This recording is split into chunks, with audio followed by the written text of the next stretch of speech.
year. Right. A 25% discount, and of course that's a very effective.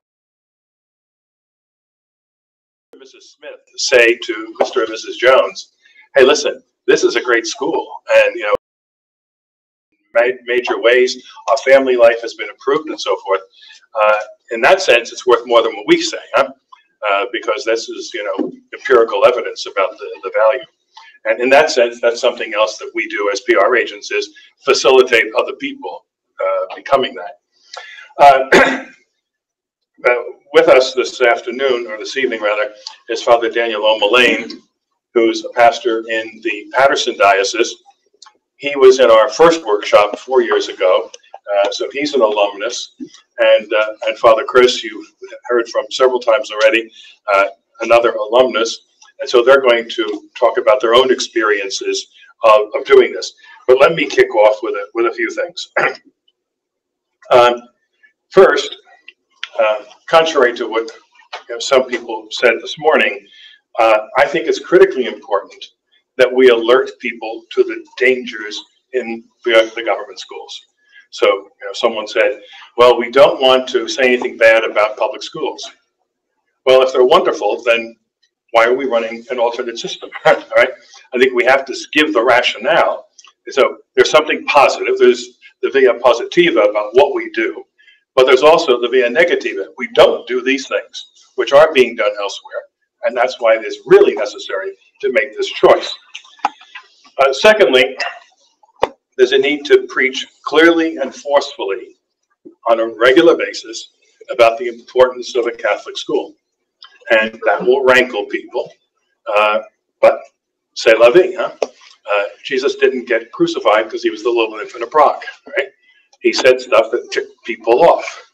And priests by nature are pleasers, right? So priests spend most of their lives trying to avoid conflict, and as a result find themselves in more conflict than they would have been in to begin with. So you got to say it, and it's not just once a year. It's not just during Catholic Schools Week. It's something that has to be a drumbeat, precisely because you got the data this afternoon, huh, about what people are saying and thinking. And so we have to give, and how do you do that? By the way, there was an article in the Wall Street Journal this week, which I'd like to share with you, or put it in the bulletin, all right? So about discipline, self-discipline of Catholic school children. Or there was an article this week about such and such, or there was something mentioned in the news, and whether you can integrate that into a homily or in the announcements telling us about bingo and all the rest of it, do it then. But it's something that, and it shows my commitment to this. And if I'm the pastor, the shepherd, I have an obligation to give this kind of information to my flock. And there's that marvelous oration in the Divine Office. May the people never be deprived of the affection of the shepherd, nor the shepherd deprived of the obedience of the flock. All right, and that's not too common to say today, because it sounds like, well, you're not really one with them. Well, we're not. Okay, it's different. All right, it's a different role in the church. And that's the question of leadership, huh? Thirdly, we have to point out the inadequacy of out-of-school religious education programs. And my first point is, if you had the best director of religious education, if you had the most optimal conditions possible, it seems to me it is absolutely impossible to undo 30 hours of aggressive secularism in an out-of-school program. These kids have been force-fed this material day in and day out, and it is aggressive, and it touches on every single aspect of a person's life. And it starts, as I mentioned last night, even in kindergarten, pushing the alternate family forms and all the rest of it.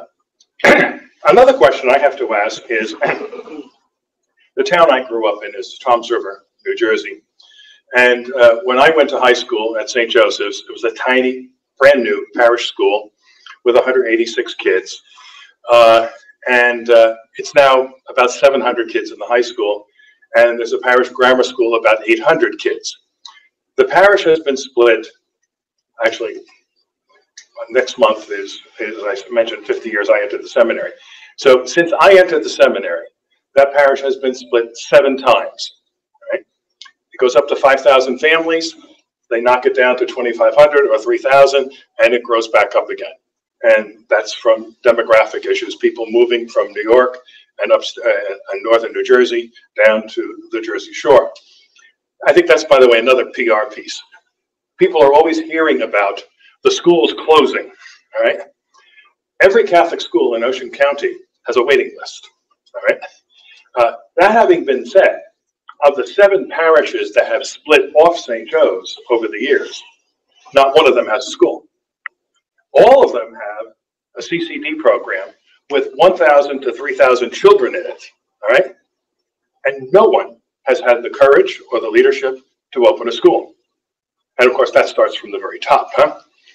And, and my question is this: how is it that little fundamentalist Christian communities with 150 people are able to open a school and maintain it, when a parish of 3,000 families, with 1,000 to 2,000 kids, can't open and maintain a school? Or, it's interesting, a lot of people don't realize this, but the Lefebvres, the Society of Pius X, they are absolutely deaf on public schools and essentially on homeschooling. And wherever they go, they attempt to open a school. That was Lefebvre, constantly talking about the importance of schools. And I came across a brochure from a little Lefebvrist parish up on the New York State-Canadian border that has 150 people in the parish. They have a school of 45 children. It is $400 a year tuition, right? And complete investment of the entire community in that school. Again, how can they do it? And mainstream Catholic parishes can't. And I submit it's a question of will, right? We don't want to do it for whatever reason, and so it's not done. But we'll pay the price for it with the passage of time. And, and then the other issue is, and we touched on this in a few ways this morning, but we have to be able to toot our own horn. And also to do this in the public civil forum in terms of what does our school contribute, not simply to the internal life of the church, but ad extra. What does the presence of our school in that community contribute? In this instance, I would go to the example of the Bishop of Fall River, was it 2 years ago? Gave his address to the Chamber of Commerce of Fall River. And he explained the benefit that this school brings to the city of Fall River. And unashamedly, unabashedly saying this. And when I was administrator of the high school in Boise, I got a call one day. The secretary said, it's the owner of the Bon Marché, that's their equivalent of Macy's out there. And I thought, oh no, one of the kids caught shoplifting or something. And I get on the phone, the guy said, who was a Mormon bishop actually. And he said, Father, I'm from the Bon Marché, and we're looking toward hiring summer help. I was wondering, would you be willing to advertise that availability at Bishop Kelly High School? And I said, I presume you're calling all of the high schools in the area. He said, oh, no, not at all. And I said, what? And he said, no. He said, I only want kids from Bishop Kelly. And I said, and why is that? He said, they know how to dress. They're respectful. They can count. They can read. And I think I can trust them. And I said, oh. I said, well, would you be willing to write me a letter to that effect? And he said, sure. And on the old blue photocopy machine, I printed out, sent it to all the parents. A couple of days later, it found its way onto the front page of the Idaho Statesman. And all hell broke loose. The public school administrators, how dare he say this stuff, okay?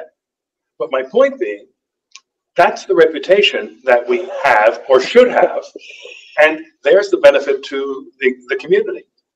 We had a sister in the school who was the head of the business department, and as only the old nuns could do, she went around to all the major businesses in the city and said, do you have good condition typewriters that you're not using? Do you have calculators? Do you have this? And this is 30 years, 35 years ago. And I said, well, yeah, but why? Well, because our business students are going to be available to you in 3 or 4 years. She was not getting old stuff. They were buying brand new equipment for our school, all right? But what did she do? She made the point that this is a contribution, again, not simply some internal weird Catholic thing, but a benefit to the overall community. So those are some of my kickoff thoughts. Father Dan, you want to pick up? Sure. Yeah. Stole most of mine. Great minds work alike. Yeah.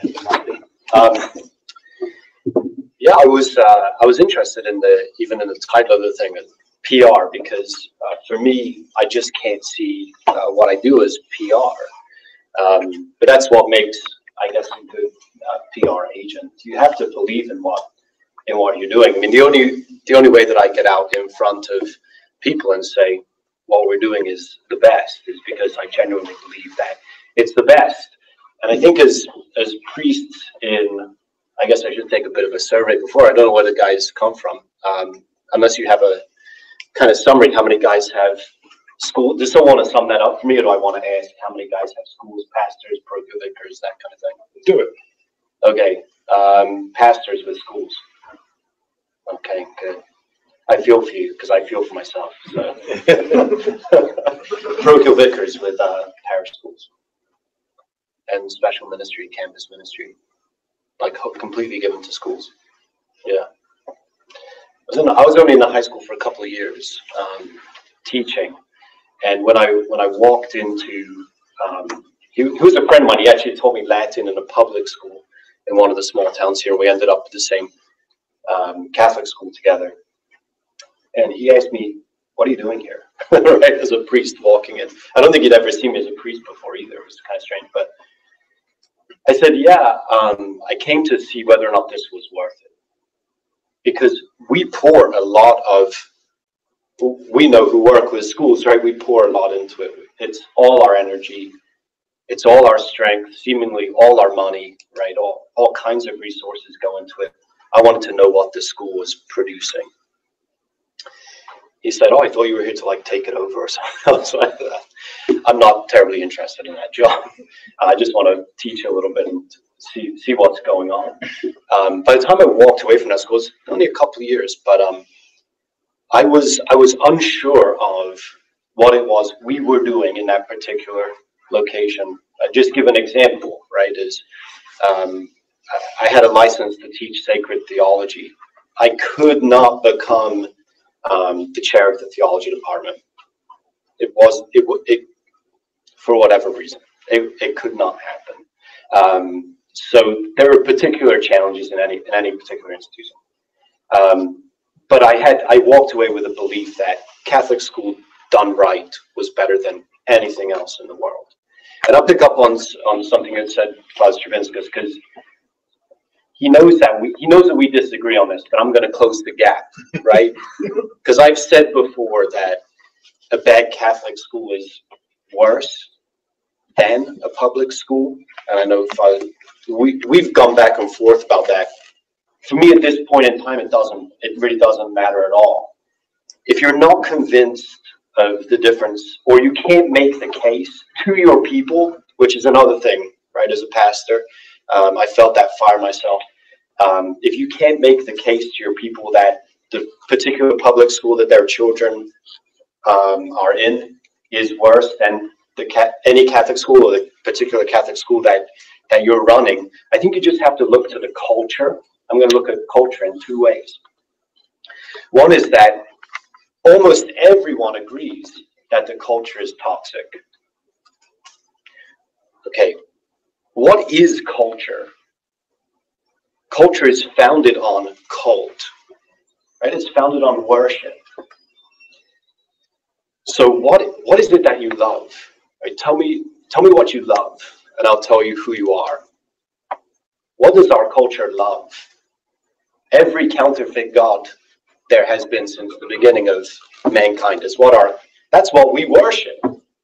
I was with kids away for a week just this past week at one of these missions trips, and it was probably a mistake, but I let them put their music through the radio, the Bluetooth.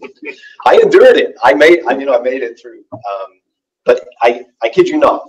If you haven't listened to it, I don't want you to listen to it. Okay, I kid you not. Every single song was revolved around romantic love or erotic love, eros, right? That's their worship. And you start hearing language like, I will be your savior. Mm-hmm. You hear that language in the songs they're listening to, talking about romantic love. Okay, that's their culture. It's toxic, disordered loves all over the place, and people are willing to admit it if you're able to point that out. I won't go there. So you could ask about the recruitment of personnel. My headmaster will be here tomorrow. I'm sure he's going to get out of his mouth. Faculty is the school, right? Personnel is policy. So I could say, what is the recruitment pool from which your public school is recruiting? What is the recruitment school from which your Catholic school is recruiting? And what I'm trying to ask there is, what is the culture of your school?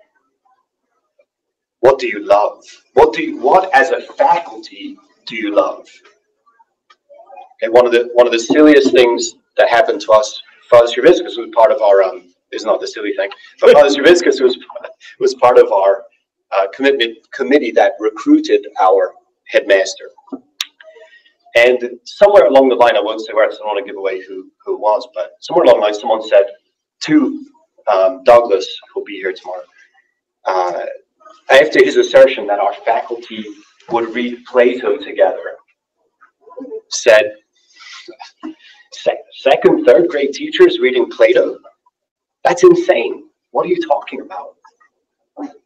Well, our faculty is a learning community. How could they not read Plato? How could they not read Augustine together?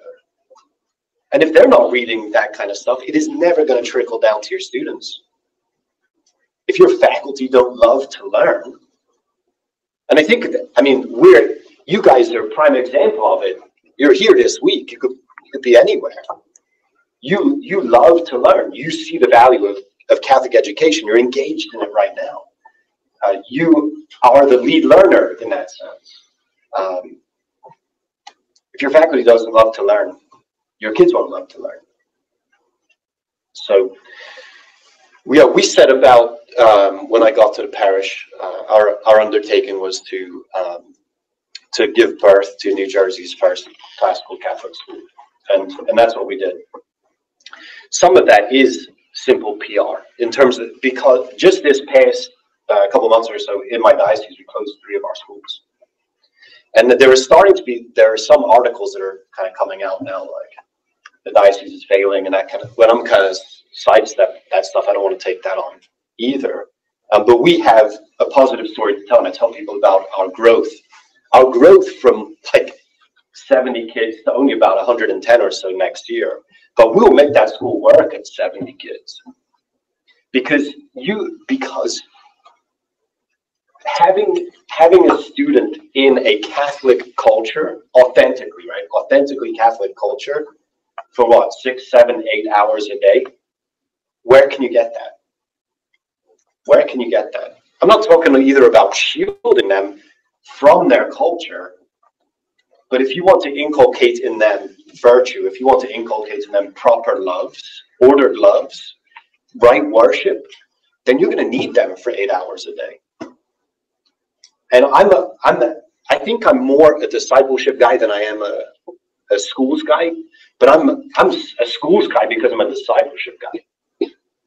This is all about the heart, transformation of the heart after Christ. And that's what we can get in our schools. That's what I want to say. That's what we can get in our schools. But that's not my talk my talk for the night. But you can see just in the way that I'm keen on presenting to you what makes me a decent PR agent. I want to say it's tough to take the podium after Father Stravinskas because he is the PR agent for Catholic school, for every Catholic school. He's your guy. So I don't know if I want to just open it up, if you want to do that, or if you're throwing it over to someone else. Or why don't we have Father Chris, and then we can open it up to questions. Right.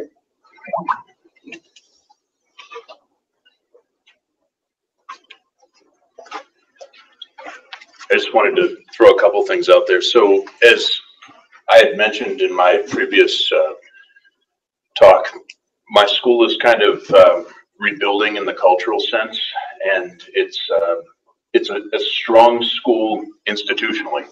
My enrollment is at capacity. I have a waiting list for grades, but as I said this morning, the school is not really Catholic. 90% of those students in my school are on paper parishioners of my parish, and like I said, I maybe see 10% of them at Mass on Sunday. But my school is at capacity because the public schools in my town suck. They are really, really bad. And it's just any school that is an alternative to the public schools is at their capacity as well. 2 towns over from me, there is a charter school. That's the closest one. That's a capacity. Next town over from me is another parish grammar school. They're at their capacity as well. So it's a demographics thing. Father Mullane kind of hinted at this. It's great to jump on board with the PR when you can get out there and say all the great things that are going on, the growth that's happening, things along those lines. I have been a little hesitant to do that yet because the target audience of Catholic families looking for a solid quality Catholic education would probably be a little disappointed in what they would find in my school at the moment. That being said, when something happens that is worth promoting, I promote the heck out of it.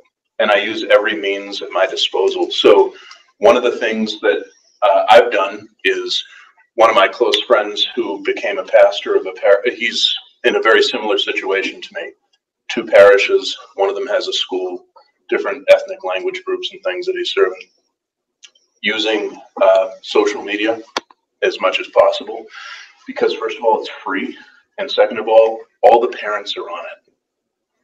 And if you can promote things like the kids singing the Tantum Ergo because you introduced it to them at adoration, and that all of a sudden has 500 views or something like that, just because you put it up on social media, then praise be God. I think these are slow ways in which it's indicating to the community at large, the school community, the parents that see it, the parish, even older, parishioners that may not have children in that school themselves, the cultural change that's kind of happening. Because for a parish that had, and a school that had no exposure to adoration of the Blessed Sacrament for decades, to see something like this happening and using those opportunities, all of which are free, to promote the school has been something that I've taken advantage of. Something that I'm going to be getting into this upcoming year. And again, this is an idea that I borrowed from, or stole from a good priest friend who did it with his school, are short video clips, interviewing students. Why I love Saint so-and-so school, 35 seconds, and put one up every single week. And then interview with the faculty, why I love Saint so-and-so school, something like that. It was an idea that worked for him. Parents. And parents, right, parents, alumni, recent alumni. He's in an inner city school in Fall River, Massachusetts, which as a city is not great, but he's welcoming 32 new families into his school. He has room to welcome people in. There's part of me that's conflicted because I have a full school, which I think any pastor would kill for, but it's not full of faithful Catholic people. And those are the families that we want to reach out to and to attract people that are going to not just fill a seat because it's open and because your school's an alternative to a public school down the street that's not great, but because they genuinely and honestly desire to live out the mission of what that school exists for, namely that journey to heaven. And if someone's just kind of sitting there and, you know, paying their $5,000 tuition to fill a seat, I mean, it's great. That looks great on the budget. Your school runs in the black every year. Wonderful. But the overall kind of ethos and mission of the place suffers when there are people there that just want a good education and have no desire to bring any of it into the integrity of their lives. So my job as PR agent is, bridging that gap, attracting families to even apply for and consider our school that are really looking and thirsting for that authentic faith for their children, for their, you know, for their own families, as well as bridging the unfortunate rift that has happened between the school as an institution and the parish as an institution, due to just a lack of oversight from some of my predecessors as pastors that have just, they kind of let both of them morph into their own things and never kept the school integrated. It's amazing to see how dedicated the parents are, very dedicated to the school. These are parents that are technically parishioners of mine as well, that they'll do nothing for the parish, but for that school and for their kids will, you know, bend over backwards. You know, they'll put on a fundraising gala that'll raise $110,000 a year for the school, which for a parish grammar school is like an unheard of number. But I mean, that's the willingness that they're able to do. The school, the kids have to do no fundraising at all throughout the course of the year, because that one gala just kind of takes care of it, and that's all their parents. So I find myself just, you know, like I said, a little torn, because in one sense you're happy that at least administratively this isn't a total headache, but you know the potential from presentations like this, conferences like this, curriculums that are available that aren't being used in my school at the moment, of what the school can be, and recognizing that that kind of cultural change is not like flipping the light switch, but it's more like the dimmer switch that happens over a period of time. But recognizing that if that's a cultural change that the pastor of a parish school wishes to affect, he's got to kind of take the lead of that, and you know, rightly so, with personnel, with new hires and all, working through some of the stagnant mentality that is present in some of the parish schools. You know, when you're encountering faculty members, I have one faculty member, he's actually a good one, but I have one faculty member who next year will be in his 50th year teaching in that parish school. And it's remarkable to me to see the longevity of some of these faculty members, but that has also kind of stagnated the willingness to learn that I guess Father Daniel was hinting at, the willingness to try anything different than the way that it's always been done. And when your enrollment's high, your numbers are high, it's tough to challenge that. But it's kind of artificially inflated for an institution that really can use some work and does need some work. But I guess the one thing that I would stress is the free media publicity that's available to you, and that everyone can use. I know there's been some talk about technology use, like for students and everything, but I would say, like on the advertising front, the PR front, that's good stuff that gets picked up. I had on one occasion a story that was picked up that had just been shared through Facebook, and it was shared so many times, it was picked up by the local newspaper. And they ended up running a story on it, and it was something that the school does every year. It was something simple like putting together Thanksgiving baskets for the homeless, but the local newspaper wanted to run a story on it. And they approached us. Like, we didn't have to pay for an ad or anything. It just, it gets the word out there about something good that's going on. And what it ended up kind of morphing into was the local newspaper recognized anytime we publish anything about either of your parishes or your school, our newspaper sales go up, both in print and online. And so we're just going to give you like a free space every week to do with whatever you want. So, I mean, I have people that they're writing articles. I've got parishioners writing articles. I've got school parents writing articles, like pre-selected parents.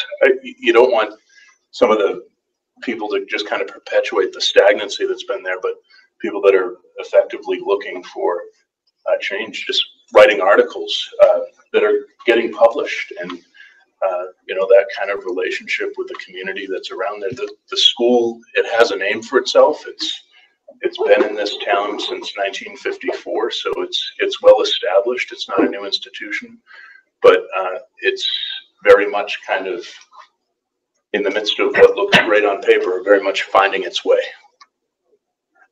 That's all. I've got a little thought.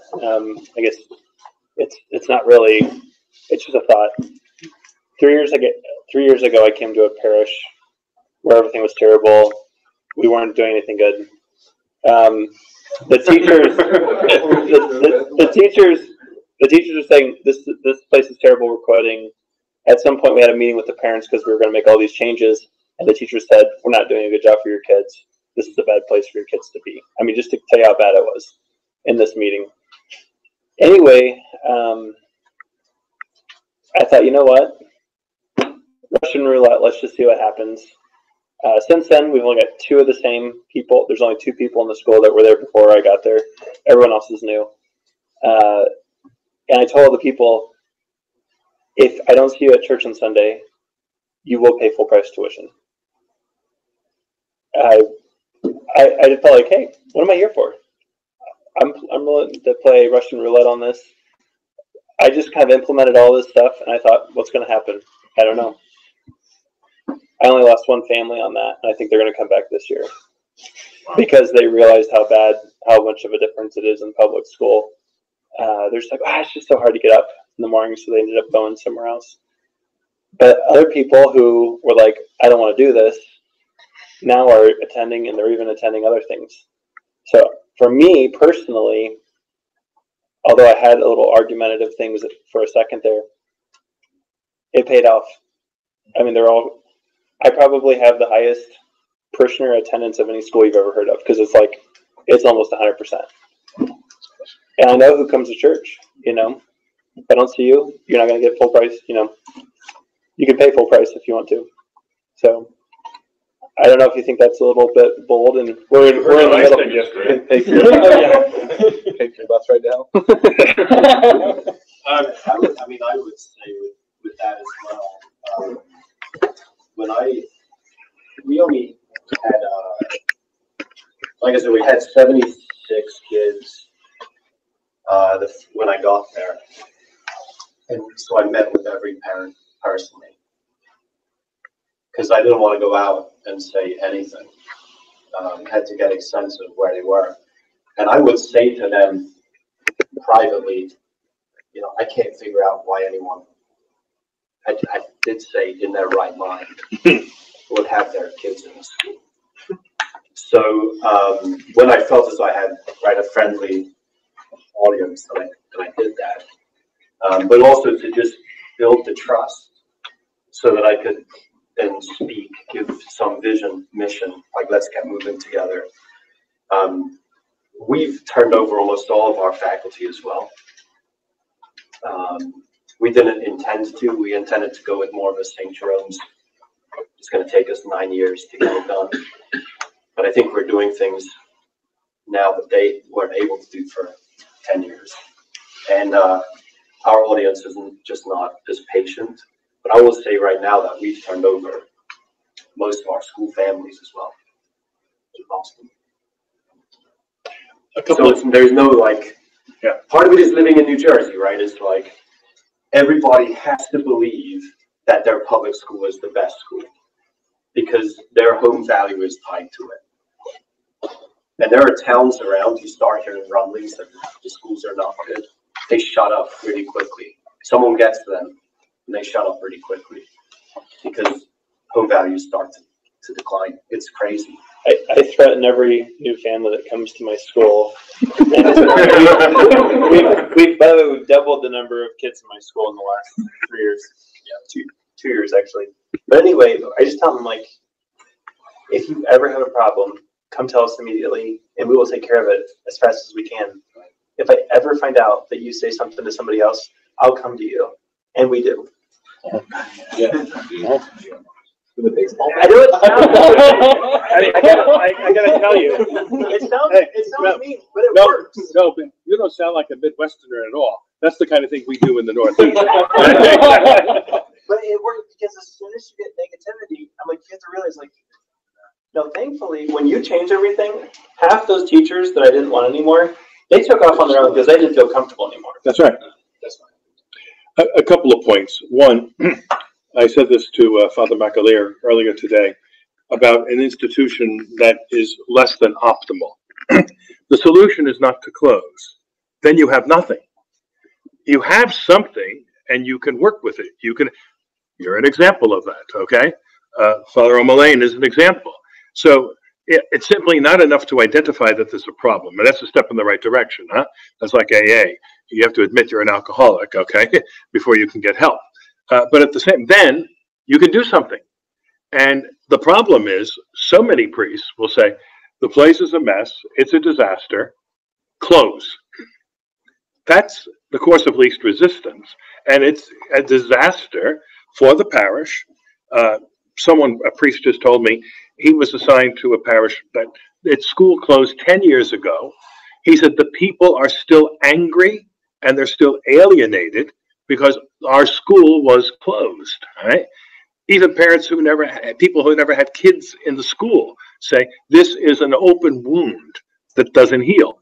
And I think we need to learn that lesson after all of these closures all over the place. I also want to say that, especially when we're talking a lot about cultural change, and for myself, I say a lot of crazy stuff. As you can tell, us from Northern Indiana, we may not be Northeasterners, but I mean, we say things. My classmate and I are examples of that.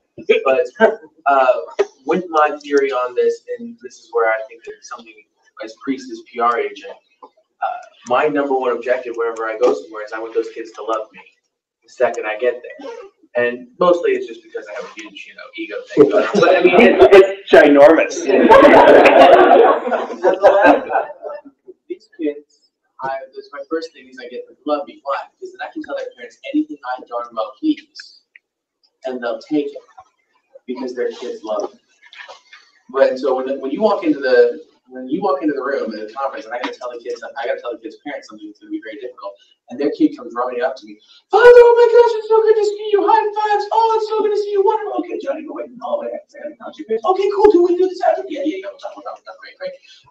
Door shuts. So you're not going to church, and you need to go to church, or this isn't going to go over well. I'll do anything I need to keep Johnny in this school because Johnny loves you. That's exactly what I want to hear. I want your button of you. And so it worked out well, but priest is PR agent. I think that's something that is huge for us, that if the kids see us, if we are present, we really are that PR in such a way that it sells.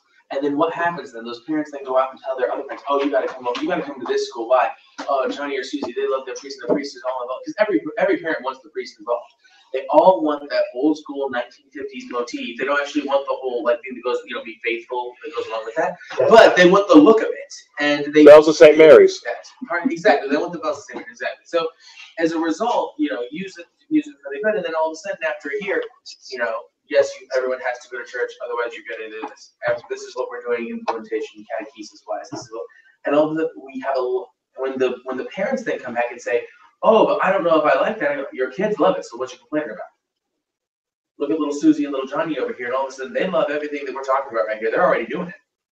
You can't sing in Latin. That's that whole, look at it. Johnny, Susie, sing the song cues. Yeah. Oh, we love it. It's so wonderful. What are you complaining about? But I think that it's that whole Bosco or little Salesian friends. You know, if you get them to love you, they'll follow you anywhere. And I think that's one of the keys for our success. And my classmate and I, we can have a similar thing here. We had schools that were very much struggling that are now in the part of success. But I think one of the parts of those keys are the presence of the priest. Another point I mentioned, of course, warning people about the problem of the public schools. There's another warning that needs to be made, and that is charter schools. Charter schools are now probably Catholic school enemy number one, actually, because people get the idea that in some way there's a middle course that's there, that, well, it's not as bad as the public school, and probably you can even do some religious stuff, which of course you can't, because it is still a public school, all right? And in fact, Father Dan's headmaster was in a charter school. And I know of situations in various dioceses where a charter school opened, 5 blocks from a Catholic high school that had 1,100 kids. A charter school opened that summer and they lost 700 kids. Can you imagine? You budget for 1,100 and you wake up with 400 fewer over the course of 8 weeks. And it's because parents are beguiled into thinking that somehow or other this can work without paying the money for it, And there was a Catholic school principal, really fine man. In fact, I pushed the pastor to make him the headmaster. And a charter school opened in the city. He was being offered probably $25,000 a year more. And he took the job, and it's the pretext of, we're a Catholic charter school. Well, there ain't any such animal, okay? All right? But they say that, and they'll maybe begin the day before the official day starts with some kind of a prayer or a little bit of a religion class or something after school.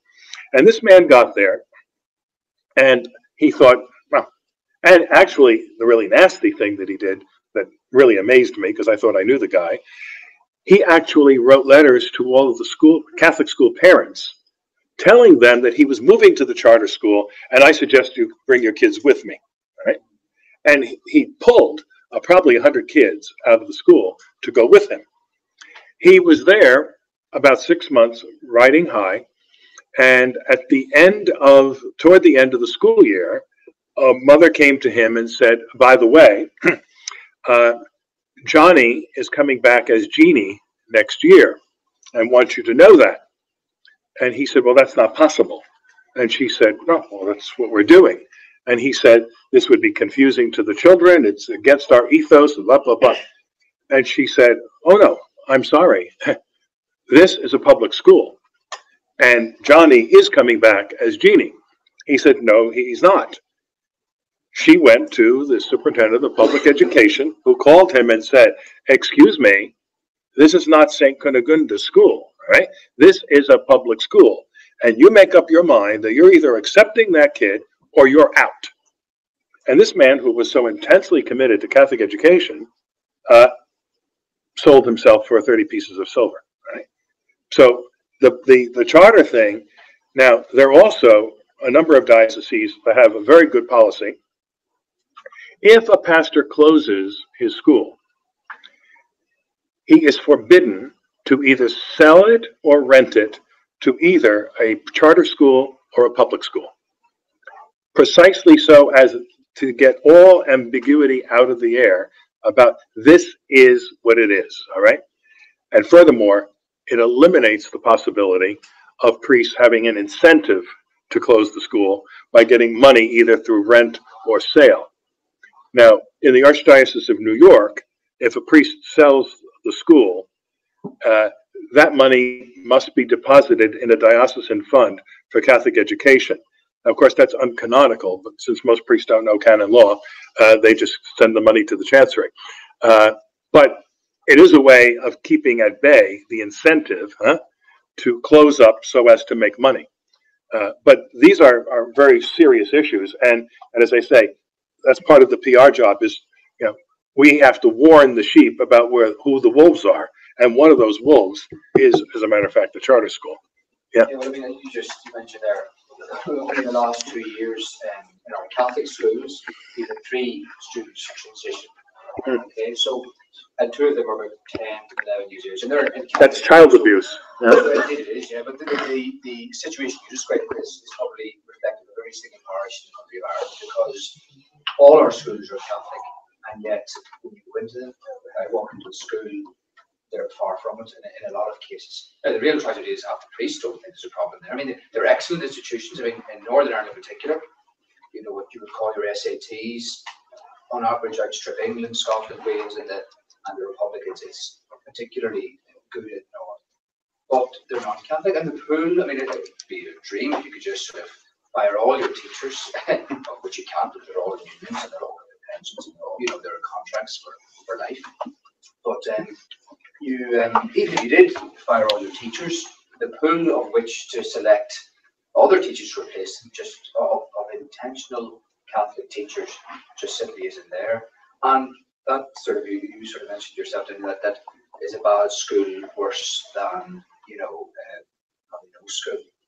And I suppose there's a more very sort of orthodox, sort of conservative group of priests are beginning to think that way and sort of tempted to go down that road. In the meantime, you know, I suppose as part of my role is trying to obviously not do that. We have our schools, and I'm beginning to learn that obviously we have to try and get the teachers really. And I spent the last year doing a consultation process where I would bring in each of the deaneries of the diocese, all the RE coordinators, all the religious teachers who are responsible for coordinating religious education in the school together, and just go through the issues of, you know, how much times we give it RE, the program, resourcing, all the rest of it. And I found actually, I mean, you know, you're sort of chairing this meeting, and suddenly teachers are exchanging good practice. So you have good Catholic teachers say, oh, well, no, actually, we do this, we do.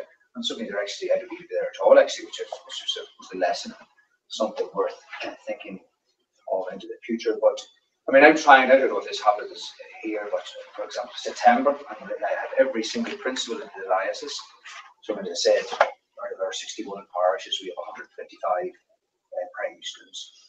So all 155 principals together for a conference, a bit of spiritual formation, and try and sort of imbue them a little bit of Catholicism, if that's possible.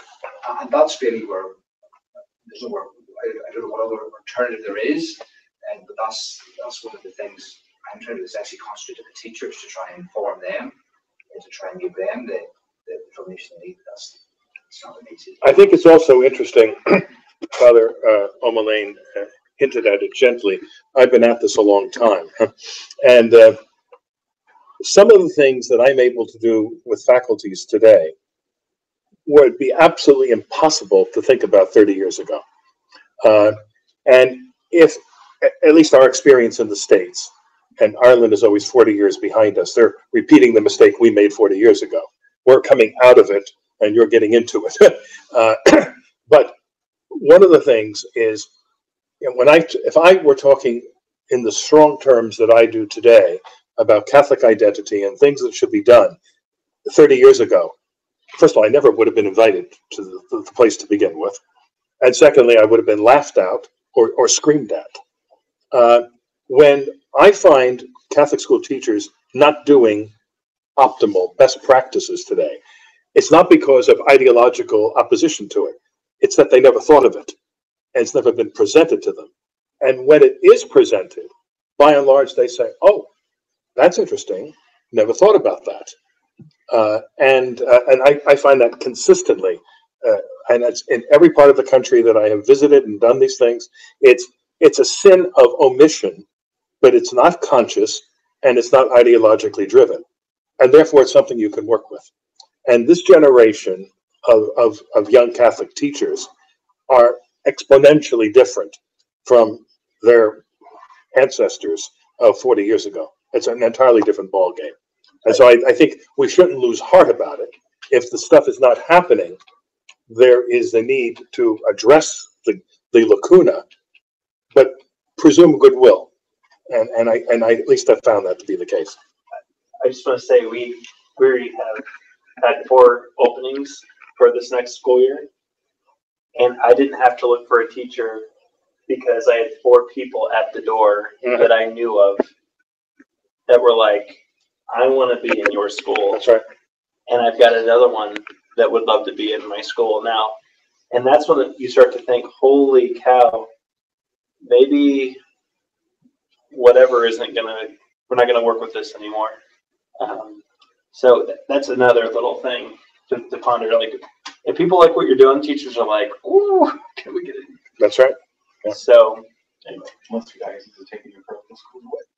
Yeah. What's that? I said unless your diocese is taking your parochial schools away and the priests haven't been allowed in for That's right. Well, 10 years. that's an absolute So disaster. they created a fortress around them. Yeah. And Charlotte. I am only allowed in the school by the principal's permission. And on weeks that I've ticked her off, I don't get in.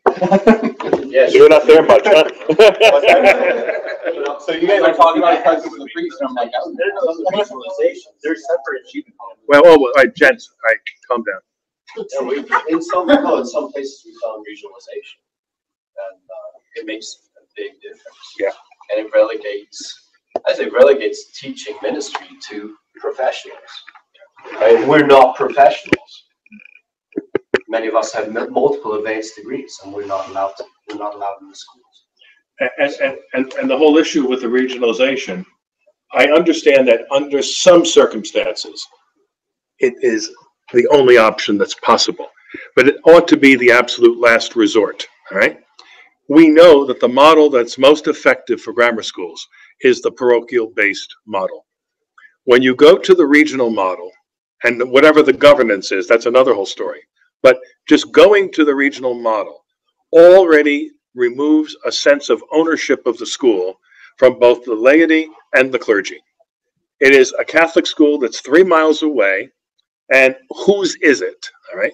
And then we get to the governance issues, and it really gets messy, all right? And the Archdiocese of New York went to a massive regionalization a couple of years ago, and the presumption was, it was, that crazy idea from Vietnam, we had to destroy the village to save it, all right? And now some of those regional schools are now being closed, right? The regionalization was to save Catholic education in that area, and it's turned into an absolute disaster. The priests are totally alienated, right? Because at best, they're brought in as sacramental magicians, right? The whole financial structure, again, the people are saying, well, I don't know, how am I connected to that, okay? And particularly, as I've mentioned to you before, if we're trying to attract support from the broader Catholic community, throwing our net wider than the school parents, how can you convince an 80-year-old lady that the school she went to 70 years ago, her pastor is not involved in any serious way, maybe on some board, but whatever, and the whole thing just falls apart. And it's amazing to me. A vicar general of the diocese told me about 6 months ago, he said, we're doing the regionalization process. And I said, well, you realize that's been a failure everywhere. Yeah, but I don't think we have any other choice. Hello? It's like the nuns from 40 years ago. One jumps over the cliff, splat. You say, oh, well, maybe let me try it. And she splats. And the whole thing, everybody has splatted, and they still say, well, what else can you do? I mean, think outside the box. We have to get serious about why we have schools. Yeah. And what is a Catholic school? What is Catholic education? You have to have answers to those questions. You have to. And actually, when you ask yourself the question, what is education? The chances are that you're going to come up with a vastly different answer than our public counterparts. That's right. Just education. I mean, that's what we believe in the liberal art. Every one of us here, all of you guys, I'm convinced without even asking you, you would want a classical liberal arts platform because you're well-educated clerics, and I assume you're well-educated. And you know what an education in the freeing arts does. You know what exposure to truth, goodness, and beauty does. If you didn't, you probably wouldn't be here. And see, that's where I But disagreed that's what our schools need with to be. some of that data this afternoon, and I pressed hard about it, and I hope I wasn't perceived as ungracious, but but it doesn't ring true what was said, huh? I agree that the first reason for parents to put their kids in a Catholic school is not necessarily a faith-based issue, but it's certainly not absent, and that if the academics are in place, then I've never experienced this idea that it's down number 10 on a list, and it just sounded very, very bizarre to me, and that's why. One of you asked the question about, are these practicing Catholics or are they not, that's in this mix. But certainly, surveys that you do of Catholic school parents will tell you, one of the first things, if it's not authentically Catholic, I don't want my kid there. And they don't ask anything about technology or any of that stuff. And again, if you're willing and able to convince them that really technology is not the answer. As a matter of fact, it's a counter answer. That issue can go away very, very quickly. I just on the PR front too is, as I'm listening to your stories as well, this is one thing that I've learned is don't get prescriptive on insights like from conferences, because our situations really are drastically different. They're drastically different. So I'd say there are insights that Douglas and I have in our weekly meeting when we're hashing out all these things that have happened, things that haven't happened, we expect to happen, whatever. We are still, after now 2.5 years, we're still learning who our people are. I mean, and you get insights into that as you go. I'll give you one. We thought just the other day that we're attracting folks who want an authentically Catholic education, and we haven't gained traction with hardly anyone else. But we were looking at this. So we started at 76, went up to 95, we dropped to I think 76 again. That was this year. We finished that year with 84, something like that. We'll push out to 115 plus next year. At the beginning of this year that we just completed, we're dropping numbers. And that scares people. But I was very happy because we had in front of us mission-aligned families. And once we had that, then we were ready to go. And now there's massive excitement again. So we had that first little artificial bump. They're doing something, and we retained our old families. I'll tell you, I'm so scared of that camera, I have to tell you, but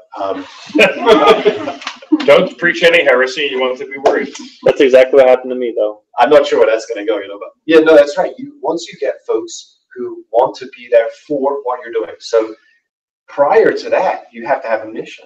And what's happened is we don't have mission, right? That's why I said question, what is education? What's Catholic education?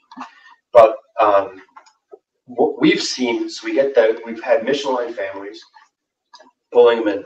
We lost folks who are Catholic in name only, who didn't want the rigor. So like we're in our culture, I don't have to say it, but in our culture, we have this, let's go on that journey together.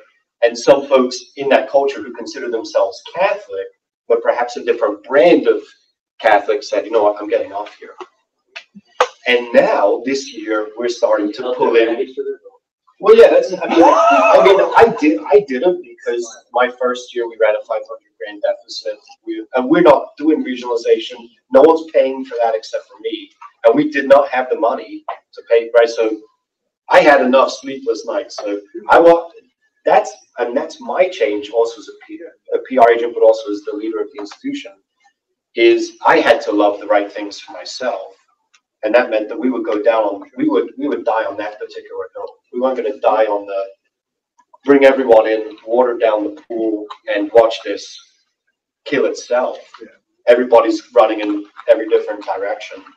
But to not only to give it mission, but to sell it mission. And I think the vision, like continuing to speak vision, every opportunity, every conversation I have with a teacher, every conversation I have with a parent, I'd be out on the playground, and I still am.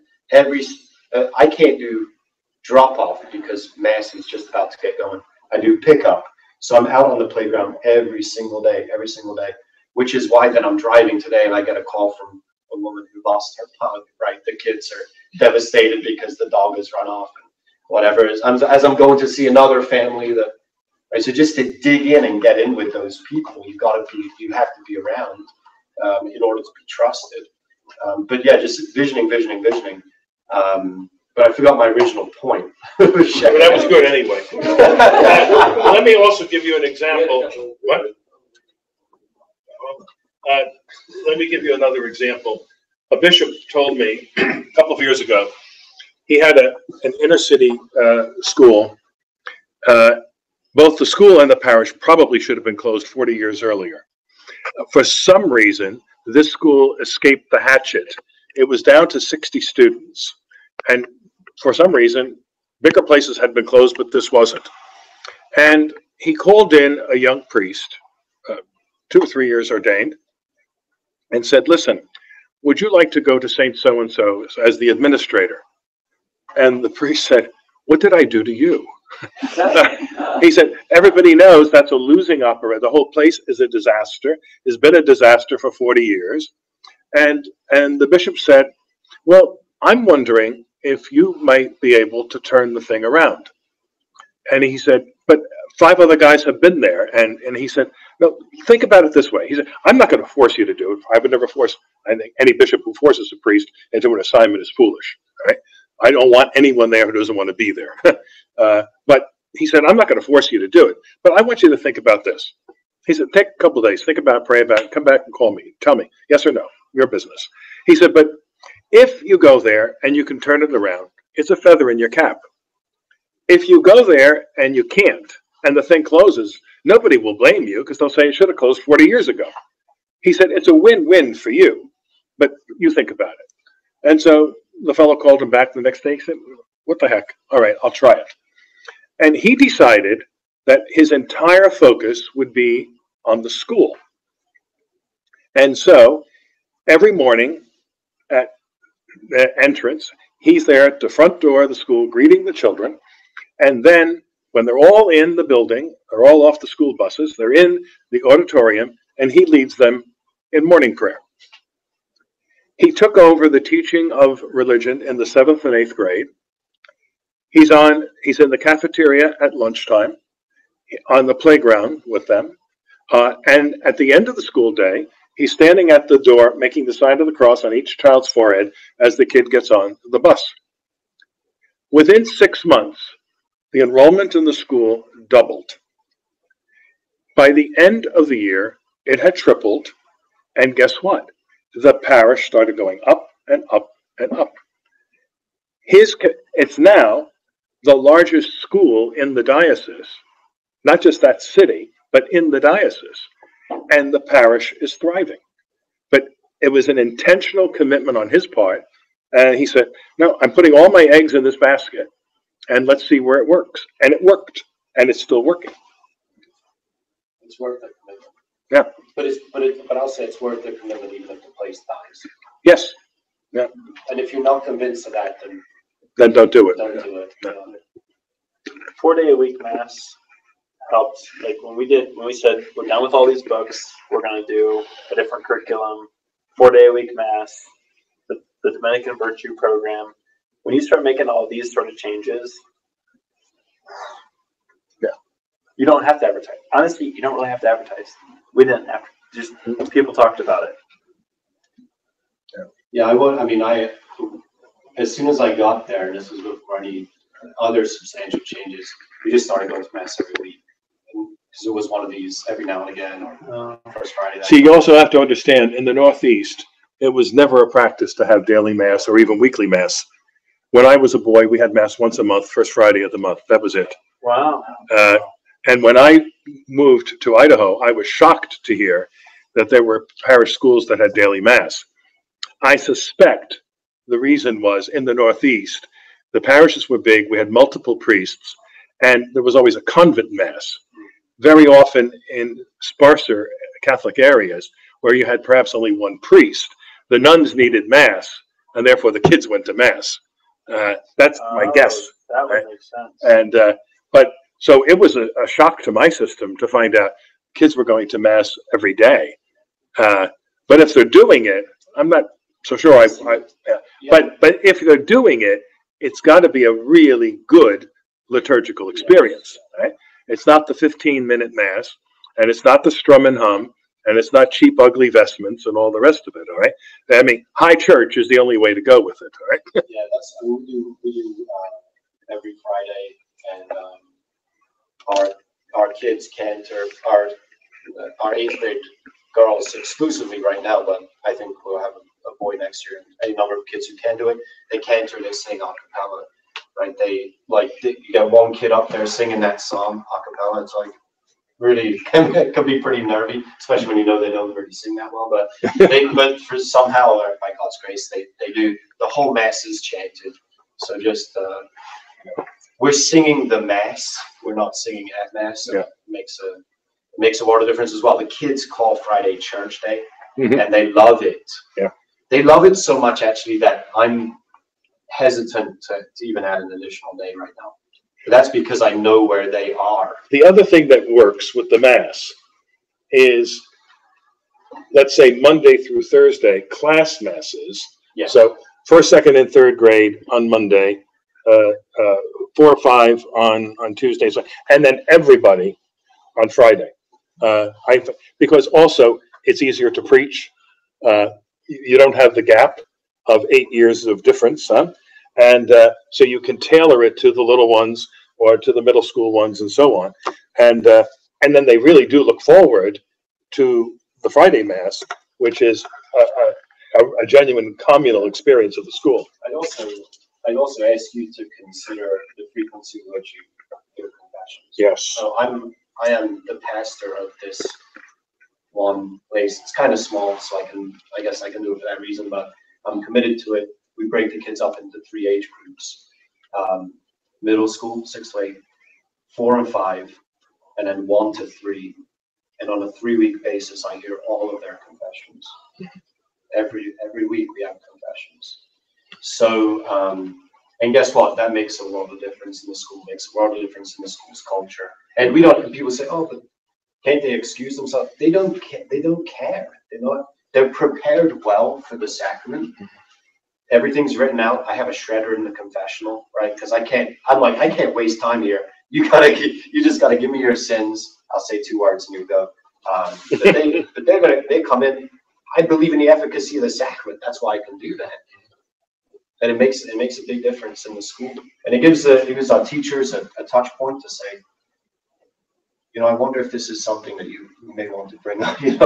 There's an encouragement in virtue and participation in the sacramental life that is absolutely essential. And it's sensitizing the conscience. Yeah, it does. And I have said that I would gladly give up any time to teach religion for that, for their examination time generally in class for examination of conscience and confession. I would give up all my time. I have an STL moral theology. No, I would rather them, instead of giving them lecture after lecture or whatever it is, or conversation after conversation on moral theology, I just want them to examine their consciences and come and confess. Because that's what forms them. That's what forms their hearts. Well, the number one reason why, I think it was just out of care, I can't remember what, but the number one reason why high schoolers and beyond don't go to confession anymore, number one, of course, it's not regular, but what's the major reasons? They're scared to go because they don't know how to go. Yeah, sure. And I think that's something that's a very huge point here. So that's why, that's how I sold our community. I mean, the kids, our middle schoolers go once a month. Yeah. I hear all the confessions once a month. Why? Because they are then ready. They know how to go. So that when they're in high school and they have the bigger sin, they know where to go and they know how to go and they won't have that barrier. But yeah, I'm 100% with you there. Well, most of you are too young to remember the lunacy of delaying first confession to after First Holy Communion. And I inherited that situation in the Diocese of Boise. And I was having high school kids who had been through 8 years of Catholic grammar school, all right, in freshman and sophomore year of high school, never having gone to confession, all right? And the theory was having little ones go to confession traumatizes them, huh? And I want to tell you about trauma. Trauma is not a second grader saying, I disobeyed my mommy and I slapped my little brother. Trauma is a kid's first confession saying, I fornicated and I got drunk and I was on. That's trauma, all right? And it was horrible to see these kids struggling. I mean, because we tried to facilitate this business of let's get them to confession sooner now, okay? I mean, before they leave us, and then they'll never go to confession. I mean, and there are people of that generation who have yet never gone to confession, all right? And it's interesting, I mean, you talked about the power of the sacrament. Carl Jung, no great fan of organized religion or Catholicism in particular, said he never treated a Catholic therapeutically who had gone to confession, right? And so even at a psychological level, there's a value to it. And to make that available to kids. And again, yeah, as you say, it's not something that, it's very often adults projecting their hang-ups onto a child, right? Our first graders' confessions are better than most confessions. Like that. Yeah. They've done a good examination of conscience. They're great. The mass thing, I just want to add one more thing on that.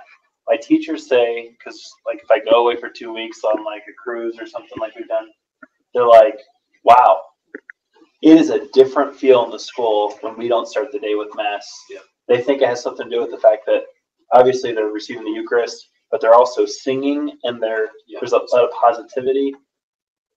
It's about a 30 to 35 minute mass. Mm-hmm. Yeah. It's reverent, we're focused. So singing makes a world difference. Mm-hmm. And I mean, our pedagogy is more Socratic, and the singing really enables that culture as well, because they have to be, what do you say, less than self-absorbed, more than self-absorbed. You're right. They have less self-absorbed. They have to be. It's not that they're not self-aware, but they're self-forgetful. That's what singing does for them, and that's joy for us. That's what. The other point, we alluded to it a little bit yesterday about the difference between boys and girls. And I mentioned about at the high school level in particular, what I found about singing at Mass or singing the Mass was in high school, co-ed high school, the boys are incredibly self-conscious about singing. And so, for example, if we did For All the Saints as the entrance hymn for the Feast of All Saints, I said to the sister in charge of music, I want the girls to sing verse 1 and the boys to sing verse 2 and then everybody to do verse 3. If the boys have to sing by themselves, they'll sing. It's the same thing with any kind of participation in the liturgy. That's how we lost the whole thing with the altar girl business, all right? Once it got opened up to girls, boys didn't want to be a part of it anymore, all right? And it's the same thing with the singing. It's the any kind of liturgical participation. There is a self-consciousness, particularly about by pubescent and adolescent boys, and we have to be aware of that psychology that's there. All right, shall we take a bit of a break? 10 minutes, and thank you, fathers.